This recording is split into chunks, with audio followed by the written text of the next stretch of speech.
It's that time once again. So many potential waifus, but how to choose? Welcome to Persona 5. Do you know what impresses me about the Persona series? Every entry is so wildly different and it still works perfectly. Different characters, different personality, different turmoil and struggles and anxieties, different music, different emotions, experience and feel. And yet, I'm home. This is the Persona game I've waited for, and it was well worth the wait. Persona 3 is a masterpiece. Its combat is somewhat outdated, but don't undersell what it truly is. The same should be said for Persona 4. People consider it a more light-hearted game, but I've always thought that it was a subtly darker game than Persona 3, especially in today's society. The messages the game conveys are more relevant than ever. And now we have Persona 5. Criminal injustice, abuse of power, death, destruction, betrayal, spying, suicide, a morphing cat.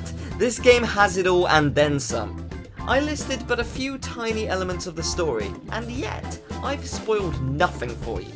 And that's all I'm going to say on the matter. To do any more would be unfair. Persona is about discovering the truth for yourself, and to ruin any of that discovery is beyond cruel. Especially when this game has the greatest advancements of the series and makes the previous games pathetic in their gameplay in comparison. Funnily enough though, it doesn't ruin my enjoyment of the previous games. I know they're a product of time and still manage to do more than 99% of the rest of RPGs out there. Persona 4 Golden was my favourite.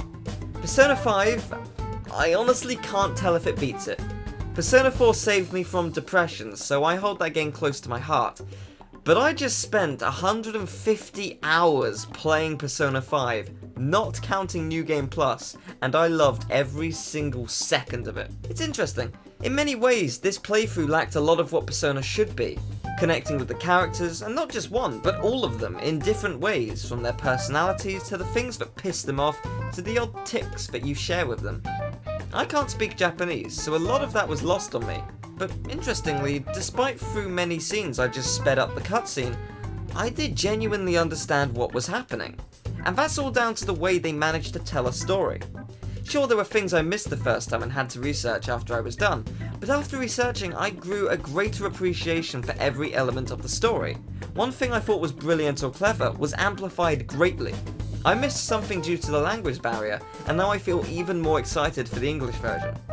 This small issue, if you can call it that, is something anyone playing the English version, or who understands Japanese, won't experience.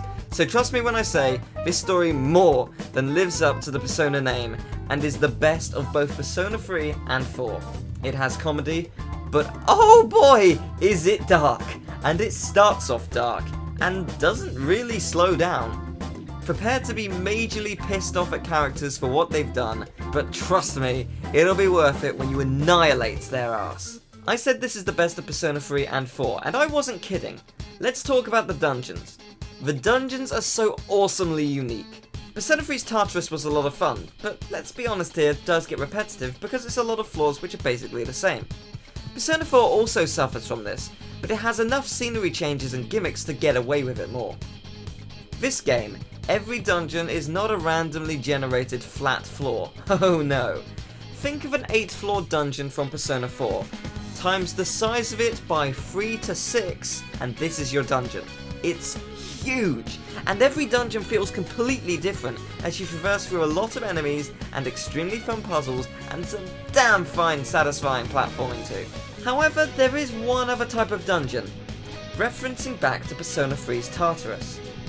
Morgana the cat is an awesome character. I don't want to say too much about him, but one thing which is public knowledge released from Atlus is that he can transform into a bus, which I like to call the Pussymobile. There's a set of randomly generated dungeons which work as underground stations as you descend through them throughout the game. They're not long, with them being roughly 10 floors or so after each main dungeon, but it's enough to make you feel like you're at home with Persona 3. This is basically Tartarus. And if Atlus USA doesn't call this section Cartarus, I swear to Trumpeter. Yes, the social links are just as amazing as ever, and honestly that's all I want to say about them. You have the main cast, one of your teachers, a mayor, a girl in a church, a nurse, a paparazzi photographer, and seriously, I'm not saying any more. What I've just said is what Atlus has revealed already, and to reveal any more of the struggles these people are going through is a sin to the series. Like the story, you need to connect and experience these links yourself. The music is absolutely glorious, and feels very different to the other Persona games. But again, that's what makes this series work so well. Music makes a game's atmosphere as much as the scenery does, and this music captures this game's essence perfectly. Lynn, well done. You have a beautiful voice, and I can't thank you enough for your contribution to the soundtrack. Alright, the gameplay. It's perfect. I don't think I've seen a better implementation of turn-based combat in a game before. This has set a new standard, and quite frankly, a near impossible one to beat. This game has a lot of mechanics in battles, but it's so easy to pick up even if you can't read the tutorials, which I couldn't, but don't worry, that's just my issue because I'm on the Japanese version. Every button on your controller has a different function in battle, and it's so simple to understand. As with every game, you can fight yourself or you can use your persona to attack. You start with one persona, but you don't just have one. You can get more from the enemies you fight, or by fusing two together, which is done with a guillotine in this game, and that's pretty awesome. Every enemy and character will have different strengths and weaknesses. Once you learn the weakness, your battle becomes much simpler. You have multiple ways to attack. You can do a standard physical attack, which is from your character's weapon, which might be a sword or a whip, etc. But in this game, you also have a gun. Pro tip, if it has wings, it's usually weak to the gun. You don't have many bullets, so use them sparingly, but fortunately, you also have a lot of party members in this game, so you won't run out anytime soon.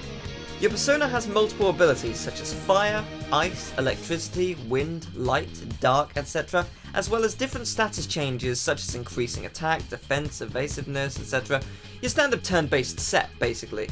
But this game implements it all perfectly. If you weaken an enemy, you get to attack another enemy, or if you yourself don't have the weakness that it needs, you can switch to another party member without wasting a turn to deal the final blow you need. Once all enemies are down due to finding their weaknesses, you can do an all-out attack, which usually kills all the enemies unless it's a boss or you're seriously underleveled. Additionally, there's a returning feature from the early Persona games, interrogations. You can do an all-out attack to finish them off, or you can interrogate your enemy. By interrogating them, depending on what you ask, you will either get an item, some money from them, or you move on to round 2 and then 3. In round 3, typically, the enemy will either get angry at your demands and retaliate at you, causing you to fail the interrogation, or you win them as your persona. This is how you can acquire personas in this game, and it's such a beautiful mechanic. Something I thought would be painfully difficult due to the language barrier felt like a fun minigame for me, and I adored it. Due to the nature of this game and not returning to dungeons after you've beaten them, it's not as easy to grind in this game as others, unless you constantly go to Cartris, so it keeps you at just the right level. In fact, I was actually underleveled by the end. This game doesn't give you an easy time. You have to fight for your victories, and it will be worth it. Completing certain ranks of social links will also give you perks after or during battles, so I 100% advise you work towards completing those. Finally, I want to talk about how this game looks. I mean, look at it! This might be one of the best looking games ever made. It has such style, such class, and the user interface. It's so good. Beautiful anime cutscenes, gorgeous UI, font, just everything. This game is perfect. No, really, I can't think of a single thing I didn't like about this game. There's so much more I could talk about and want to talk about, but I don't want to spoil it for you. This game is a 10 out of 10. A 100 out of 100, a million out of a million, and I can't wait to share my experiences with you in the English Let's Play, or walkthrough, whatever you prefer, on my channel in February. Well, assuming Atlas won't give me copyright. If they don't want me uploading the game, I respect their wishes. To Atlas, please let me upload it. I won't spoil things in the title or the thumbnails. I'll be good, I swear, I'll be good. Thank you very much for watching, everyone. Hope you enjoyed the video. If you did, leave a like, subscribe, and tell me, what is your favourite Persona game, or Shin Megami Tensei game? Persona isn't the only one. But yeah, take care, everyone. I thoroughly enjoyed this game in every single way, and I hope you do too. I cannot wait for the English version. See you later. Bye-bye. Take care.